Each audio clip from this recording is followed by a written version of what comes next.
Hello and welcome to Haname, regards from very hot Massachusetts. This is my way of cooling down. This is my new junk journal that I created the covers from an old envelope. So I love those mini binders because I can change the pages, and for covers I like good quality thick cardboard. So this envelope I have about 3. They are brand new. Usually I like to recycle items that are already used, right? Upcycle rather. However, I had these envelopes for a while and I didn't use them for anything else. So instead of donating them or giving them to somebody, I decided to use them for cover pages for my junk journals.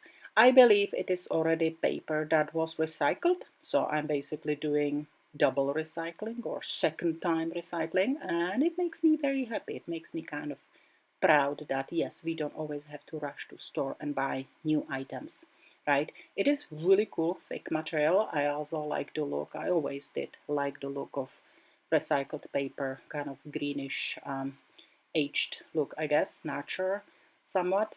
And I am chopping down the pages to the size that I want. I have little markers on my guillotine. And then I'm going to play with stamps because I love stamping. Stamping is awesome, and stamping does add lots of interesting pattern and design. I also like the fact that when you tape any kind of paper to your cover page, it may eventually kind of become worn out on the edges, I guess. However, the stamping pattern will be very durable, right? There are no kind of surfaces that will be elevating in the corners or whatever. You could seal it with a Mod Podge. That's another option. But anyhow, let's talk about stamping. I love stamping. I like overlaying stamps. I love the look of it. I think the stamps and the dark ink goes perfectly with the recycled paper. And I'm just stamping away, basically.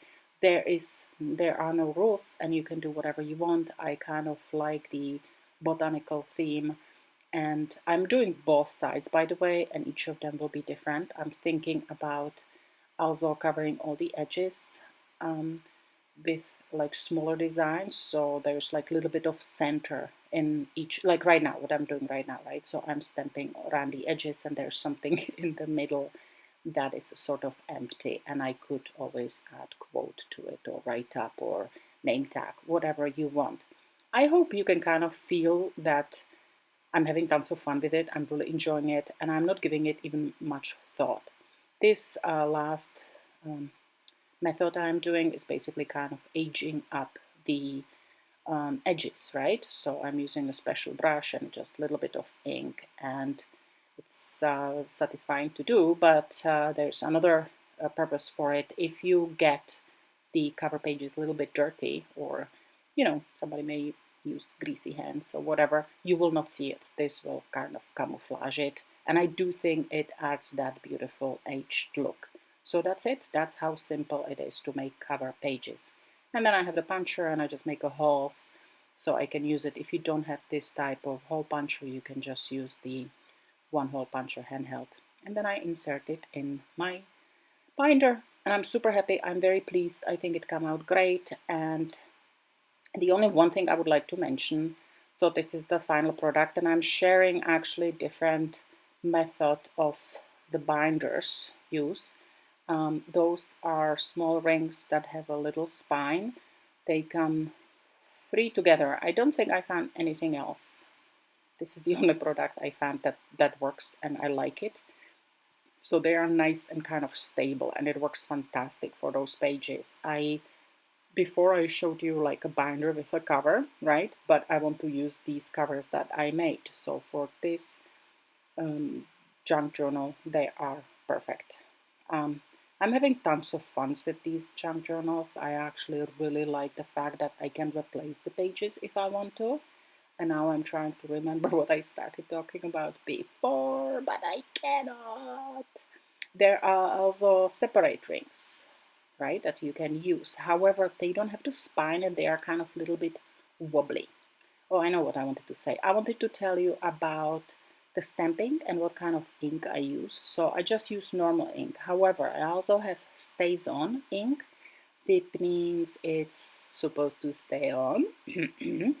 And it is basically like permanent ink, right? Which is fantastic. It doesn't smudge. And if you are thinking about using some kind of varnish, or I would recommend Mod Podge, that's glue and varnish in one, for the cover page. If you use this type of ink, it may run. If you use permanent ink, it will not. So if I wasn't lazy to go to my craft room and grab the permanent ink, I would use it. But at this point, it doesn't matter. I still had great time and it's useful. I'm not going to put Mod Podge on it, so that will work. I hope you enjoyed this. I hope you get inspired. My main goal, I guess, is to show you that you can truly create journals using junk, recycle and upcycle whatever paper you have.